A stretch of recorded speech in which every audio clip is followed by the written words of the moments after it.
முக்கியமான விஷயம், இங்க போலீஸ் பாதுகாப்புலாம் இருக்கா இல்லையா? போலீஸோட கைகள்லாம் கட்டப்பட்டிருக்குன்னு நினைக்கிறேன். போலீசார் மக்கள் தான் சார் எஜமானர்கள்.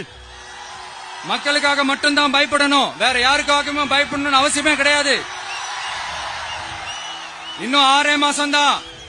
ஆட்சி மாறும், காட்சி மாறும், அதிகாரம் கை மாறும்.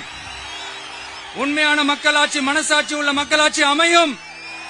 அப்ப தெரியும் எல்லாருக்கும் சுதந்திரமும் பாதுகாப்பும் 100% வரும். தேங்க்யூ நண்பா. கான்பிடண்டா இருங்க, நல்லதே நடக்கும், வெற்றி நிச்சயம். அஷ்மிகா 9 வயசு ஒரு பொண்ணு காணுமா, நீங்களே நம்ம தோழர் சொல்லி கண்டுபிடிச்சு கொடுத்துருங்க. அஷ்மிகா 9 வயசுல ஒரு பொண்ணு காணுமா? தம்பிகளா கொஞ்சம் தேடி கண்டுபிடிச்சு கொடுத்துருங்க. அஷ்மிகா